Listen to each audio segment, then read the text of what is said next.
Hello everyone, DonTheCrown here with a Spiritborn theory craft guide. Now the game obviously isn't out yet, but I think as I was going through and making this giant Giga document of all of the Spiritborn stuff, and we have everything in here from the skills to the aspects to a whole bunch of the tempering and stuff, and even some of the uniques and stuff, I noticed probably a combination that I think is most likely going to get nerfed because it is absolutely bonkers. Like, it makes the immune sorceress look kind of like a joke, and it just does so much for practically just spamming one button, which is pretty ridiculous. Now, one thing before we hop into the build is that I don't really take any sponsorships on this channel. And so if you'd like to support the channel, one of the best things you can do is just click that subscribe button. I see that like around 77% of you guys don't subscribe, and it really does help out quite a bit.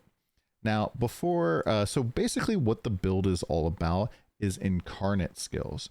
So Spiritborn has this new kind of like type of skill called an Incarnate skill. And what this is kind of like a short-term buff, and a lot of these have a short passive as well.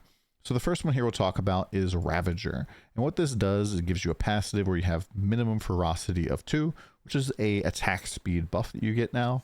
And when you activate it, you unleash a roar, and all of your attacks will now trigger additional strikes, dealing 60% damage for 6 seconds. Now, 20-second cooldown, 6-second uptime. That's not really all that great, but we are going to have Ravager up all of the time. Just 100% uptime, easy peasy, without really having to get crazy.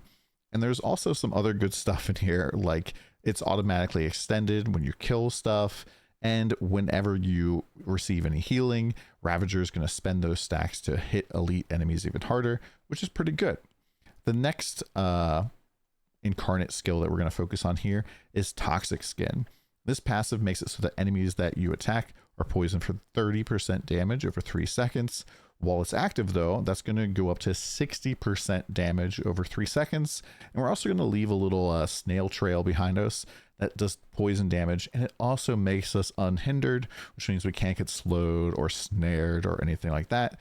And if you get this up to rank 5, it's actually going to increase the poisoning duration up to 5 seconds, which is pretty good. The next Incarnate skill, and we're also going to have that one up 24/7 as well. Next one is the Gorilla Armored Hide skill. This makes us unstoppable and gives us 100% block chance for 4.2 seconds. We're going to get maximum resolve, which is pretty much like a ablative shield of 20% damage reduction every single time you get hit. So we're going to get 8 stacks of that. And we'll get a little bit of block reduction. We probably won't even need these points down here, but you could potentially make it so that every time you dodge or evade through an enemy, you're going to get a 5% maximum life heal. And then last but not least, we're going to get counterattack. Counterattack is pretty nuts. It has 2 charges, 15-second cooldown, and when you activate it for 2 seconds, you will dodge all direct attacks. So I believe damage over time is still going to hit you, but you also are going to make it so that you passively, whenever you dodge, you'll automatically retaliate against close enemies for 80% damage. So if enemies hit you, instead you hit them back right in the face. Now we're going to keep this up full time by using this wonderful skill called Rushing Claw. Now Rushing Claw is kind of nutty because it has 4 charges, it has a 20-second per 4 charges cooldown, and it dashes to enemies. And I kind of want to show you what this looks like real quick. So I have a little bit of gameplay here, and Rushing Claw is on my number 2 button here. And so as you can see, I dash to the enemy. I don't really do a ton of damage with this particular setup, but kind of gives you an idea of what we're looking at in terms of what this skill does. Now, this does actually hit about the same as Hoda does right now. They believe they both start off at about 50% damage. And the more you hit enemies with Rushing Claw, the more damage it's going to do. But most importantly, with Invasive Rushing Claw, if you use the last charge, it will instantaneously refill all of the charges by consuming 4 stacks of ferocity. And this is kind of the important part, because what we're going to do is using the aspect of temporal incisions, which makes it so that casting Rushing Claw extends the duration of all of your active Incarnate skills by 2 seconds. So that counterattack that only lasts 2 seconds, by casting Rushing Claw, now it lasts 4. Cast it again, now it lasts 6.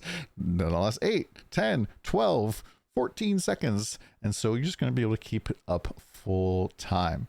But this is not really where the insanity ends. So just keep in mind in terms of the buffs that you're going to have. I'll pull this one down.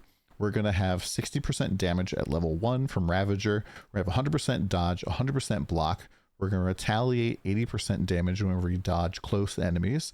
All enemies that we attack are poisoned for 60% damage over 5 seconds. And then we're going to leave behind a snail trail of poison behind us. Oh, we're also unstoppable. If we evade through an enemy, we're going to heal as well. But that's not all. So thanks to aspect of Deflection, while active, counterattack reflects incoming razor wings back out again. Other small missiles are also deflected back at enemies and deal 30% of counterattack's base damage. Now what Razor Wing is basically a little boomerang of feathers that you throw out. Here is a potency skill, and it does 70% base damage at level 1. Could be wrong about this, but it is just very powerful. And it does make enemies vulnerable for 5 seconds when you hit with a crit, or if you hit them from behind. So if you throw it out and it comes back, it will apply vulnerable. And so if counterattack is active, it will go out, come back, hit you, and then bounce right back out again, like I'm rubber, you're glue type of thing. And it's just going to keep bouncing out and just doing tons of damage. And also with invasive Razor Wings, we're going to make it so that Razor Wings consumes 3 charges to send a spiral of 3 wings at once. So you kind of have like a little razor blade action flying around you. I do have a little bit of film footage of what this looks like. Razor Wings is the number 3 skill on here. I don't have the rotate option on in this particular clip because I didn't really know about this interaction yet. So you can kind of see I throw out the little blades and does quite a bit of damage there. And so I think that this build is going to be absolutely bonkers, mostly because just the fact that we in this build are only going to be using 2 defensive aspects, 1 mobility and 1 resource. That leaves a lot of room for other offensive aspects or uniques. We don't really know what all the uniques are going to be in the game yet, but I think this is going to be pretty stinking hilarious. For tempering, we're probably going to go for like Razor Wing cast twice, but there's also this passive called Potent. And what Potent does is makes it so that when you hit enemies with Jaguar skills, they're going to take increased damage from you up to 10% per rank, so that you can get this up to like probably 200% with tons of ranks of this.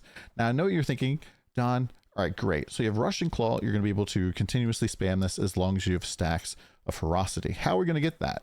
Well, for our minor spirit haul here, we're going to take Jaguar. This makes it so your maximum ferocity is increased by 1, and you're going to gain 1 stack of ferocity whenever you kill an enemy or damage a boss.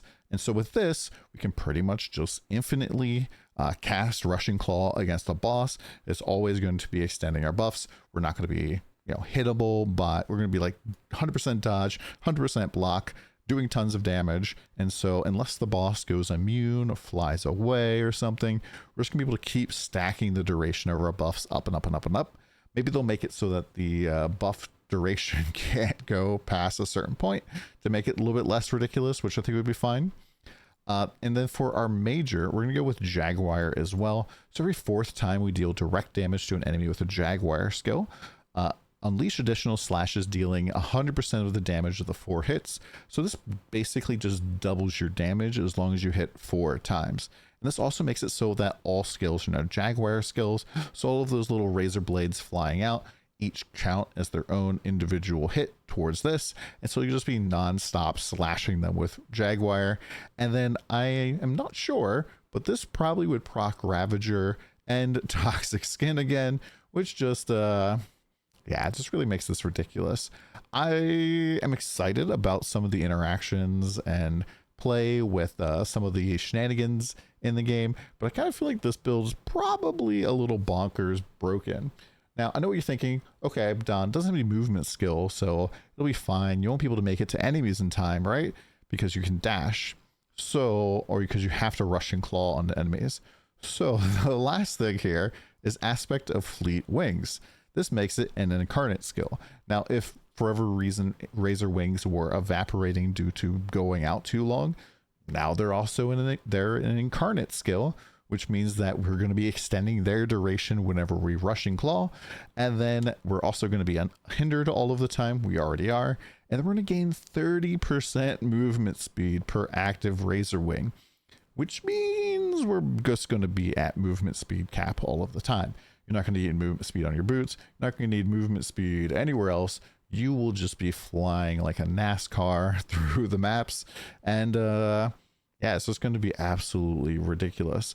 I think probably the big problem will be that, especially in the open world, if there's just like too many people around, you probably won't be able to rush and claw onto enemies and reset your cooldown or extend your cooldowns, and that'll probably be the big problem. You'll kind of be suffering from success with this build more than anything. Oh, but also we're going to get 40% cooldown reduction just while we're moving.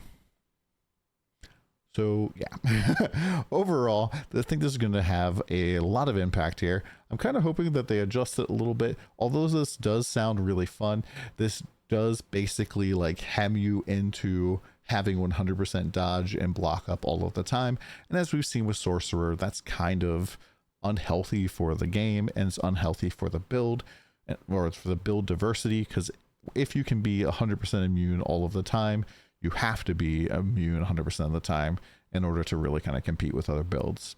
Let me know what you guys think in the comments down below. Is this going to make it to live? Is this going to work the way that I think it's going to work? And yeah, we'll find out more about the Spiritborn soon enough. See you next time.